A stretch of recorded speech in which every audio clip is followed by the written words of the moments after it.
E quando né, você fala aí de segurança jurídica, uma das alterações mais importantes contribuiu para diminuir bastante a litigiosidade na Justiça do Trabalho, né? Que foi o estabelecimento também de algum ônus para o reclamante, né? Por exemplo, quando perdia uma causa, ele teria que pagar também as despesas do processo e honorários disso, né, do advogado, do empregador. Isso recentemente caiu lá no Supremo Tribunal, né? O Supremo disse que essa mudança seria inconstitucional, porque seria algo que estaria cerceando o acesso à justiça de pessoas menos favorecidas, né?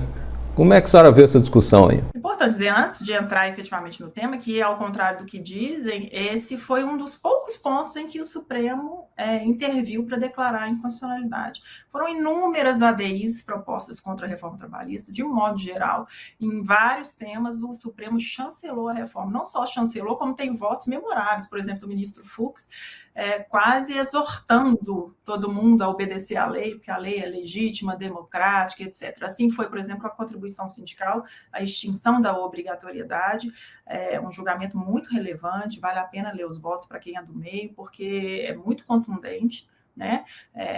Então, assim, o que aconteceu com esse ponto em especial é uma pena, na minha opinião, minha visão pessoal, porque foi, de fato, um dos pilares que propiciaram na redução da litigiosidade. E quando a gente fala que é benéfico reduzir litigiosidade, não é porque se está reduzindo o acesso à justiça dos trabalhadores, mas sim porque se está depurando as aventuras jurídicas dos efetivos, das efetivas demandas em que há ali um trabalhador humilde precisando ser atendido com celeridade, com direitos basilares descumpridos, salários sem receber. Às vezes eu pego, no meu dia a dia, isso é muito comum, tá? 3, 4 meses sem receber um salário, agora com a pandemia. Então, é uma realidade tocante. Então, assim, o judiciário precisa dar conta das situações urgentes e em que houve efetivamente a lesão a um dado direito, né? O que a gente via no Brasil antes da reforma, e aí eu posso falar objetivamente, porque o Justiça em Números, relatório do CNJ, que sai todo ano, mostrou isso claramente. A redução foi de 30% no número de processos trabalhistas no Brasil, pós-reforma, né? E até os críticos da reforma são unânimes em admitir que isso se deveu à nova lei. Foi justamente isso. A gente não se propôs no Brasil cobrar do trabalhador para entrar na justiça e exigir um direito. É muito ao contrário. Quando, acessando a Justiça do Trabalho, que reconhecidamente é uma justiça bastante acessível, sequer precisa de advogado para acessar a Justiça do Trabalho.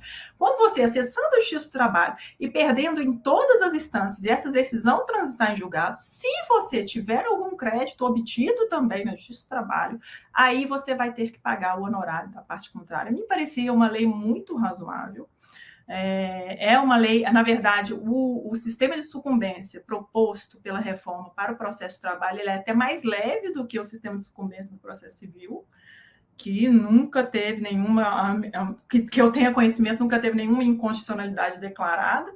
Então, me pareceu mesmo que foi um ponto fora da curva e foi uma pena, porque me parece um retrocesso. A gente já sente, é óbvio que teve também a pandemia, mas já é uma reclamação diária dos colegas, a gente está sentindo aqui na primeira instância já um aumento considerável de demandas.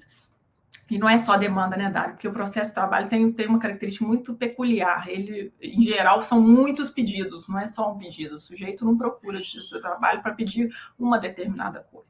Ele vem pedir umas horas extras que, na visão dele, não foram pagas. E aí ele aproveita, vou pedir um dano moral disso, vou pedir um acúmulo de função disso, quem sabe eu ganho. Né? É essa mentalidade que tinha caído por terra com novas regras de honorários, né? De sucumbência.